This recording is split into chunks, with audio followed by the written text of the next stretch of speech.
දවසක් වේවා. අදත් ලස්සන මාතෘකාවක් අරගෙනයි ආවේ. ඒ තමයි අලුත් උපන් දරුවෙකුගේ ඉඳලා මාස 3ක් වෙනකන් එයාගේ බ්‍රේන් ඩෙවලොප්මන්ට් එකට අපිට මොනවාද කරන්න පුළුවන් ඇක්ටිවිටීස් කියලා.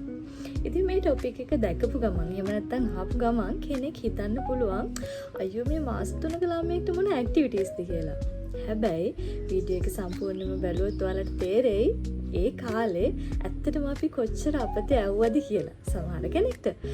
ඉතින් මං හිතනවා ඒ ලස්සන වටින කාලේ අපතේ යවන්නේ නැතුව බබා වෙනුවෙන් අපිට මොනවද කරන්න පුළුවන් කියලා අපි අද බලමු. මේ කාලේ කියන්නේ බබාලා ගොඩාක් වෙලා නිදා ගන්න වයසක්. පැය 14ක් 17ක් වගේ කාලයක් ඉතින් ඒ කාලෙදී අපි ඒගොල්ලන්ට ඩිස්ටර්බ් වෙන්නේ නැතුව චූටි වෙලාවල් අරගෙන තමයි මේ ඇක්ටිවිටීස් කරන්න ඕනේ. ඉතින් ඒගොල්ලෝ ගොඩක් දැන් බණ්ඩිය ඇතුලේ ඉඳලා එළියට ආවට පස්සේ යාළුවට ඉගෙන ගන්න ගොඩක් දේවල් තියෙනවා. ඉතින් හැමදේම හරි අලුත්. ඉතින් අපි ඒගොල්ලන්ට හිමින් ඒ දේවල් දෙන්න ඕනේ. ඉතින් අපි බලමු පළවෙනියටම අපි මොකද්ද කරන්න ඕනේ දෙය කියලා. අපි කරන්න ඕනේ පළවෙනි වටිනම ඇක්ටිවිටි එක තමයි අපි බබාට ආදරෙන් කතා කරන්නේ. ආදරෙන් අත ගන්න, උම්ම දෙන්න. ඉතින් මේක හොඳ ක්‍රියාකාරකමක්. බබාගේ මොළයට හොඳ උත්තේජනයක්.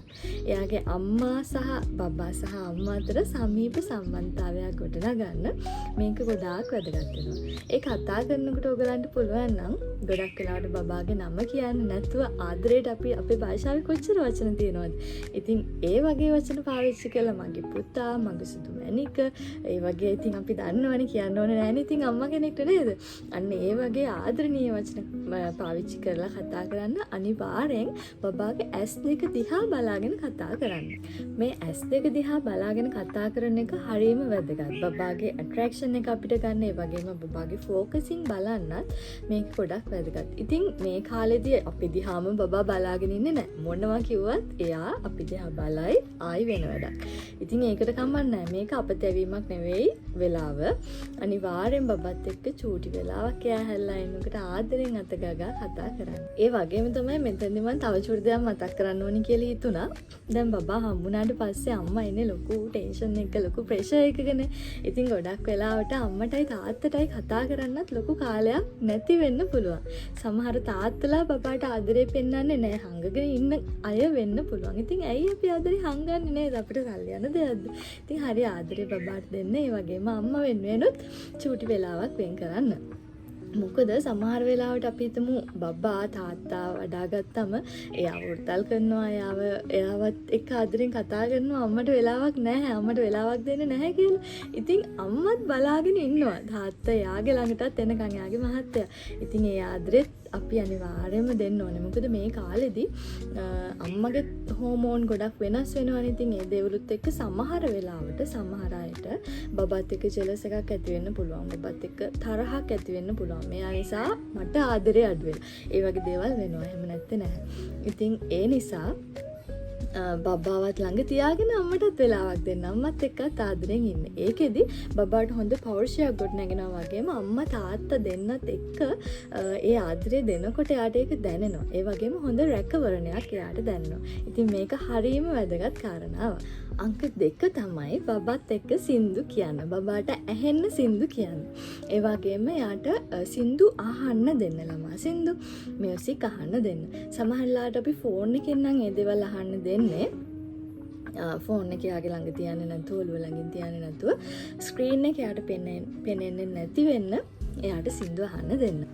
ඒ වගේම තමයි භාෂා කීපයකින් සින්දු අහන්න දෙන්න, සින්දු කියන්න. සමහරවිට අපිට කෙනෙක්ට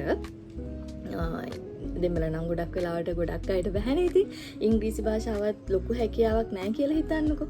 හැබැයි අපිට ඔය YouTube එකේ බැලුවාම ඔය චූටි සරල සින්දු මතක තියාගන්න පුළුවන්. ඉතින් ඒ වගේ දෙයක් බැරි කමක් නැහැ. ඉතින් ලියාගෙන තේරුම ලියාගෙන අපිට බබා වෙනුවෙන් ඒ වගේ දෙයක් කරන්න බැරි කමක් නැහැනේ. ඉතින් සින්දුවක් දෙකක් පුරුදු වෙන්න. බබාට ඇහෙන්නේ ඒවා කියන්න. බබා අත ගගා එහෙම නැත්නම් බබා ඇඳෙන් තියලා අපි ඒ දේවල් කර කර කියනකොට එයා අපි දිහා බලනවා. එක දිගටම බලාගෙන ඉන්නේ නැහැ. කොහොමත් මේ කාලේ අපිට ලොකු ටෙන්ෂන් එකක් ඒගොල්ලෝ දෙන්නේ නැහැ. හැබැයි ඒගොල්ලෝ මොන වැඩේ කර කර හිටියත් අපිට අවධානය කියන්නේ අපි කියන දේවල් එයා අහගෙන ඉන්නවා. ඉතින් ඒ නිසා රංගපාන ගම කියන්නේ චුට්ටක් අපි දිහා හැරිලා බලයි. ආයේ ඒගොල්ලෝ ඒගොල්ලන්ගේ වැඩක් කරයි. ඒකට කමන්නේ නැහැ. ඉතින් සින්දු කියන්න අනිවාර්යෙන් ඒකත් ගොඩාක් වටිනවා. ඒකෙදි ඒගොල්ලෝ වචන අලුත් වචන ඉගෙන ගන්නවා. ඉතින් ඒගොල්ලෝ ඒ වගේම අපේ එක්ස්ප්‍රෙෂන්ස් දිහා බලාගෙන ඒගොල්ලෝ ඒ දේවල් එයාලට ඒක අලුත් දෙයක්. ඉතින් ඒ වගේ දේවල් ඒගොල්ලෝ try කරනවා. ඊට පස්සේ සමහර වෙලාවට අපි එකම සින්දුව අපි හිතමු අදත් කියනවා හෙටත් කියන ඒ වගේ දවස් කීපයක් එක දිගට සතියක් වගේ කියනකොට ඒගොල්ලෝ සමහරවිට වෙන වැඩක් කර කර හිටියත් අපි දිහාට අග්ගාලා බලනවා. අපිට අවධානය දෙනවා. ඉතින් ඒකත් ගොඩාක් වටින දෙයක්. සංගීතය කියලා කියන්නේ ඇත්තටම මනසක් සුවපත් කරන හොඳ ඔසුවක්නේ. ඉතින් අපිට පුළුවන් මේ ළමා මනසටත් පුංචි කාලේ ඉඳලම මේ සංගීතය හුරු කරන්න.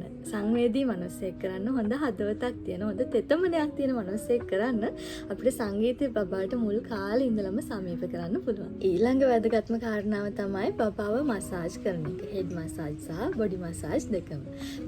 මගේ බබාගේ පීඩියාට්‍රිෂියන් තමයි ඩොක්ටර් බුද්ධිම ජයසිංහ. මම ඩොක්ටර්ගෙන් අහලා බලුවා මසාජ් කරනකොට තෙල් පාවිච්චි කරන එක සම්බන්ධයෙන්. ඉතින් ඔළුවට නම් තෙල් දැම්මට කිසිම ගැටලුවක් නැහැ කියලා ඩොක්ටර් කිව්වා.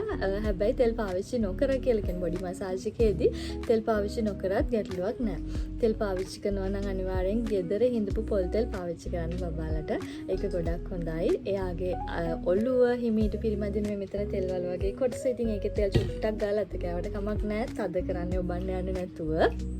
ඒ වගේම අත් කකුල් සහ පිට හිමීට පිරිමදින මේ ඇදලා හදන්න කියන එක නෙවෙයි මම මේ කියන්නේ. ඒගොල්ලන්ට පොඩි උත්තේජනයක් දෙන්න. ඒක ලේ ගමනාගමනයට ගොඩක් හොඳයි. සෛලවලට ගොඩක් හොඳයි. ඉතින් ඒ නිසා සියුම් අත ගෑමක් මම කියන්නේ සියුම් පිරිමැදීමක්. ඉතින් ඒකත් ගොඩාක් වටිනවා. ඊළඟට අපි හැමෝම දන්න වැදගත් කාරණාව තමයි ස්ක්‍රීන් දෙන්න එපා බබාලට. ෆෝන් TV දෙකම. මොකද ඒක ඇස් වලට කොහොමත් හොඳ නැහැ. අනිත් එක තමයි ස්ක්‍රීන් එකකදී ඒගොල්ලන්ට කිසිම සංනිවේදනයක් වෙන්නේ නැහනේ. අපි ඒක දිහා බලාගෙන ඉන්නවා පෙන්නනවා විතරයි. ඉතින් ඒක ඒගොල්ලන්ට කොහොමත් හොඳ නැහැ. අඩුම ගානේ අවුරුදු දෙකක් වගේ පෙන්වන්න එපා. කොට අඩුම අවුරුද්දක්වත් නොදී ඉන්න පුළුවන් නම් ඒක ගොඩාක් වටිනවා. ඉතින් සමහරලාවට සමහර අය ඉතින් කාටුන් දාගෙන නැත්තම් ඒ වගේ හරි වමනාවයි හරියට try කරනවා. ඉතින් ෆෝන් එකත් පෙන්නන්න ටීවී එක දෙන්න. ඔබ අම්මා කෙනෙක් විදිහට ඒකට විරුද්ධ වෙන්න අනිවාර්යයෙන්. මොකද අපිට ඒකට අයිතියක් තියෙනවා. අපි මාස 9ක් 10ක් යාව බඩ ඇතුලේ තියාගෙන හරි පරිස්සමෙන් හදලා ප්‍රසව වේදනාව විඳලා යාව එළියට අරගෙන එතනින් පස්සේ තියෙන තව ගොඩක් දේවල් කැපකිරීම කරනකොට ඒ වගේ දෙයක් වෙනුවෙන් අපිට හයිය තියෙන්න ඕනේ. නෝ කියන්න. අනිවාර්යෙන් ඒ දේ එපාම තමයි. ඉතින් ඒ වෙනුවෙන් ඔබ පෙනී සිටින්න ඔබේ දරුවා වෙනුවෙන් ස්ක්‍රීන් දෙන්නම එපා. ඒක කොහොමදවත් චූටි බබෙක්ට අනුමත කරන්නෙම නැහැ. අනිත් වැදගත්ම කාරණාව තමයි බබාව එළියට එක් කරගෙන යන්න. අපි කොහොමද D විටමින් දෙන්න කියලා බබාව ඉර එළියට අල්ලනවනේ. ඉතින් මේක හරි වැදගත් කාරණාවක්. මේ හරහා බබා අවට ලෝකයේ දකින්න සබදාම දකින්න. අපි ඒගොල්ලන්ට ඒක කියලා දෙන්න ඕනේ. ගහක් ගාවට ගිහලා මේ පුතේ බලන්නකෝ මේ උල්ලඟට මේ ගහ වැනෙනවා. ශාමේ ලස්සන මලක් මේ බලන්නකෝ. සමනලේ කෙනා පැණි බොන්න.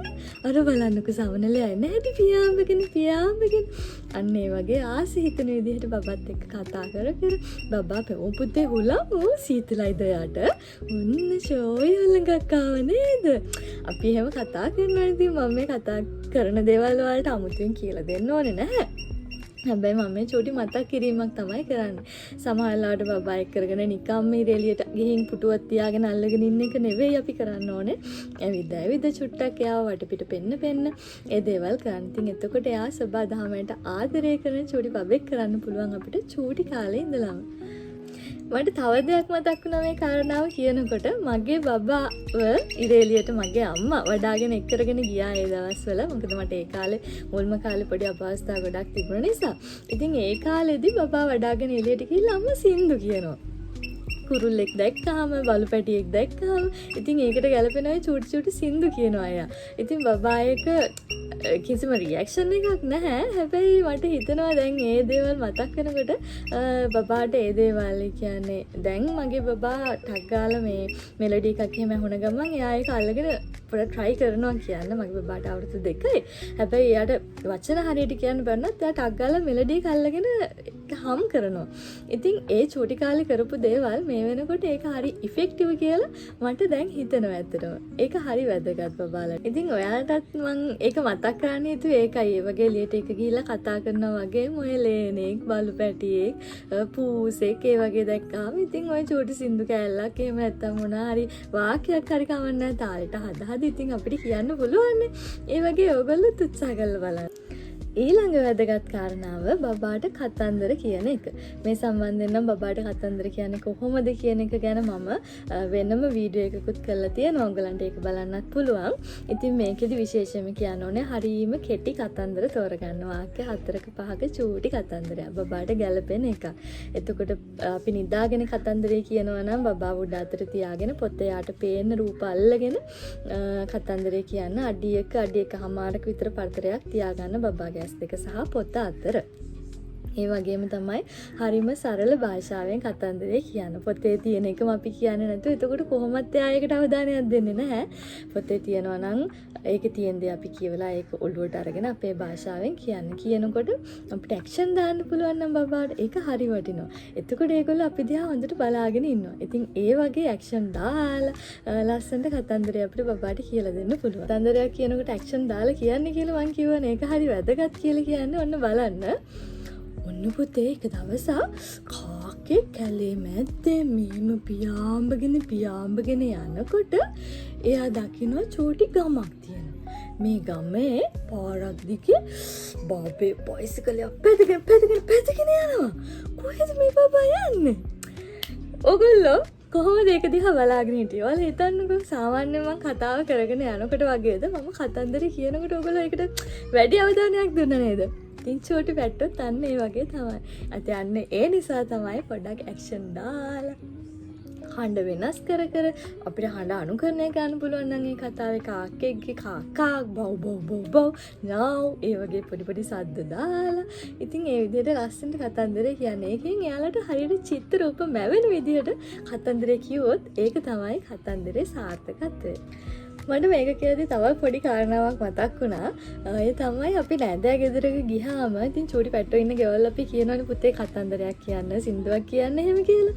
ඉතින් ඔය වගේ අපි ගෙදරක ගියපු වෙලාවක වයස අවුරුදු 8ක් විතර වගේ, කියන්නේ 3 වසරේ 4 වසර වගේ විතර වගේ මට මතක.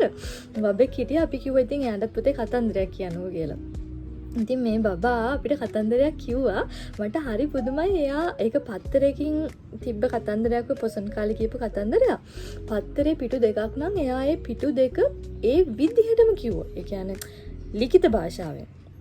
ඒක ඇත්තටම හිතා ගන්න බෑ. ඒ බබාගේ මතක ශක්තිය හරි හොඳයි එහෙම බලද්දි. හැබැයි ඒ කතන්දරේ නිර්මාණශීලීත්වය එතකොට හිතනවා අපි කතන්දරයක් කියන්නේ චිත්‍ර රූප වැවෙන්නේ කියලා මං කිව්වනේ. ඉතින් එතකොට ඒ කොටස ඉෂ්ට වෙලාද? මේ පුතා කිව්වේ 30 කියා කතා කරේ. මේ කැලේ මැද්දේ කවුද මාගේ නම කියන්නට සිටින්නේ? රජතුමා එසේ සිතුවේ. අන්න ඒ වගේ දැන් හිතන්නකෝ. ඒ විදිහට කතන්දරයක් කියාගෙන යනකොට මොන වගේ හැඟීමක් දැනෙන්නේ කියලා. ඉතින් ඒකයි හරි වැදගත් බබාට අර නිර්මාණශීලීත්වය චිත්‍ර රූප මැවෙන විදිහට ඉතින් කියන එකේ කතන්දරේ තියෙන වටිනාකම තියෙන්නේ. ඉතින් ඒක ඉෂ්ට කරන්නනේ අපි කතන්දරයක් කියන්නේ. තවත් වැදගත් අනිත් මාතෘකාව, අනිත් ඇක්ටිවිටි එක තමයි මිරර් ටයිම්. බබාට මිරර් ටයිම් එකක් කියලා කියන්නේ මොකද්ද? අපි බබාට කණ්ණාඩියකින් එයාවම බලන්න දෙන එක. ඉතින් මේකෙදි චූටි කණ්ණාඩි කෑලි ඔය සෙල්ලම් බඩු වලක් තියෙනවා. ඒකත් කමක් නැහැ. ඊට වඩා ඒකේ මම නම් දකින්නේ බබාව ලොකු මිරර් එකක් ළඟට එක් කරගෙන ගිහිල්ලා වඩාගෙන මිරර් එකෙන් එයාට පේන විදිහට අපිට වඩා ගන්න පුළුවන්. මාස 3ක් වගේ කියන්නේ පොඩ්ඩක් ඔළුව අපිට සපෝට් කරලා ඉඳව ගන්න පුළුවන් අපේ ඇඟට හේතු කරලා. ඉතින් එහෙම වඩාගෙන එයාව කන්නඩිය ගාවට ගිහලා බබාව පෙන්නේ පුතේ ලස්සන බබෙක් ඉන්නවා. මේ බලන්නකෝ මේ චූටි ඇස් දෙක ෂෝයි අර අපි යන්නේ ඒ වගේ ඉතින් බබාව අගය කරන්න. මේක ගොඩාක් වටිනවා බබාගේ පෞරුෂ සංවර්ධනයට. ඒ වගේම තමයි බබාට මේක හරි අලුත් අත්දැකීමක්. එයාත් වන්නකොට කණ්ණාඩියනොත් අත් වෙනවා පේනවා. එයා දඟලනකොට කකුල් ගහනකොට ඒක යාට පේනවා. ඉතින් ඒක හරි අලුත් දෙයක්. එතකොට ඒගොල්ලෝ තව මූවමන්ට් වලට ගොඩාක් ආස වෙනවා. ඉතින් මේ මිරර් ටයිම් එක කියන්නේ ඒ වගේම ගොඩාක් වැදගත් ඇක්ටිවිටි එකක්. ඒත් එක්කම යන අනිත් වැදගත්ම දේ තමයි ටමි ටයිම්. අපි මේක නම් හැමෝම දන්නවා ටමි ටයිම් කියලා කියන්නේ බබාව අපි මුණින් අතට දවසට පොඩි වෙලාවක් විනාඩියක් දෙකක් දවසට දෙපාරක් තුන් පාරක් වගේ දාලා තියන්න පුළුවන්. ඉතින් මේකත් ගොඩාක් වැදගත්. බබාගේ මේ පිටිපස් බෙල්ල සහ කොන්ද වලට පෙළේ ශක්තිමත් වෙන්න. ඒ වගේම එයා හිස කෙලින් කරන්න ඉක්මනට. ඉතින් ඒ වගේ දේවල්ට මේ ටමි ටයිම් දාන එක වැදගත්. මේකෙදි කියන්න ඕනේ ඇඳක් උඩ ටමි ටයිම් දාන එක වැඩක් නැහැ. අනිවාර්යෙන් යව බිම තියන්න. ඉතින් අපි කැමති නැහැ ඉතින් බිමින් තියන්න කියන්නේ අර මේ හරි ඉදන එහෙම නෙවෙයි. පැදුරක් හරි මොනවා හරි දාලා ඒකේ හොඳ රෙද්දක් දාලා තියන්න පුළුවන්. එහෙම නැත්නම් අර පොඩි කොට් මේ බබාලගේ තියෙන්නේ මේ කොට් ෂීට්. ඒ වගේ මැට් තියෙන මැට් එකක් දාන්න පුළුවන්. මේ පොඩි ගණකමක් තියෙන. ඉතින් එතකොට ඔළුව වැදුනත් එහෙම ගැටලුවක් වෙන්නේ නැහැ. අනිවාර්යෙන් ළඟම ඉන්නේ වගේ වෙලාවෙදී මොකද ඔළුව වද්ද ගන්න පුළුවන්.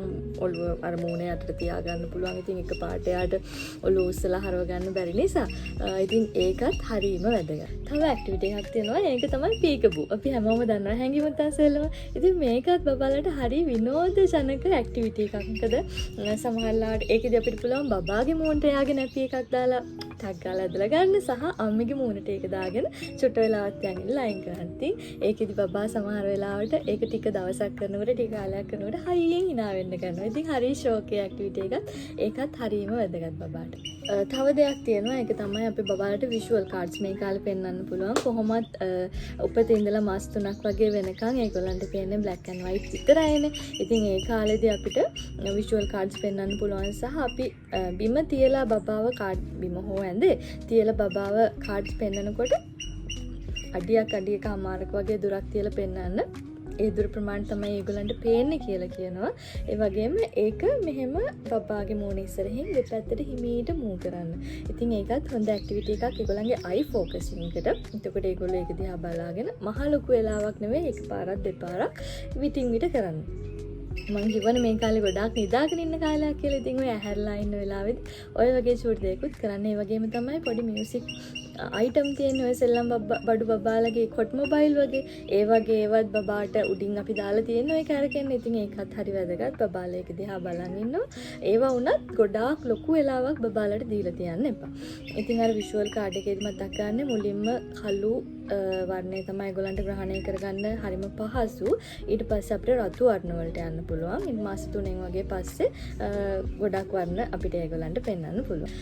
ඉතින් මම මේ වීඩියෝ එකේදී බබාලට උපතින් ඉඳලා මාස 3ක් වෙනකන් කරන්න පුළුවන් ගොඩාක් දේවල් කිව්වා. අපි කතා කරා. ඉතින් ඔයාලට තේරෙනවා ඇති ඒක නිකන් අහක දාන්න පුළුවන් කාලයක් නන් නෙවෙයි. මේ කාලෙදි තමයි ඒගොල්ලෝ අලුත් ලෝකේ දකින්න මුලින්ම පටන් ගන්න කාලේ. ඉතින් ඒගොල්ලෝ ඇස් කරක් අපි දිහා බලනවා. ඔළුව හරව අපි දිහා බලනවා. ඒ වගේම පෙරලෙන් try කරනවා. ඉතින් ඒ වගේ එක මයිල්ස්ටෝන් වලට යන මේ කාලේ ඒවට ගැලපෙන්න අපි ඒගොල්ලන්ට පහසු විදියට කම්ෆර්ටබල් විදියට යාලට මේ එන්වයරන්මන්ට් එක හදලා දෙන්න ඕනේ. ඉතින් ඒකට තමයි මේ ඇක්ටිවිටීස් අපි කරන්නේ. මං හිතනවා පොඩි කාරණා ටිකක් වුණත් මේ වීඩියෝ එක ඔයගලන්ට ගොඩාක් වටිනවා කියලා. ඉතින් හුදකලා නෝනු හොඳ පෞරුෂයක් තියෙන තෙතමනයක් තියෙන සංවේදී දරුවෙක් අපි මේ ලෝකෙට දායාද කරමු. ඉතින් ආදරේ මතක් කරනවා අපේ ස්මාර්ට් බේබි YouTube channel එක subscribe කරලා තියාගන්න. තවත් මේ වගේ ගොඩක් වටින වීඩියෝ අපි අරගෙන එනවා. ඒ වගේම තමයි ස්මාර්ට් බේබි Facebook group එකක් තියෙනවා. ඔයාලට පුළුවන් group එකට join වෙන්න. ඒ හරහා මේ අපි දාන activities බබාලත් එක්ක කරලා ඔයගලන්ට පෝස්ට් කරන්නත් පුළුවන්. ඉතින් අලුත් වීඩියෝ එකකින් ආයෙත් හමු වෙන්න. ස්තුතියි.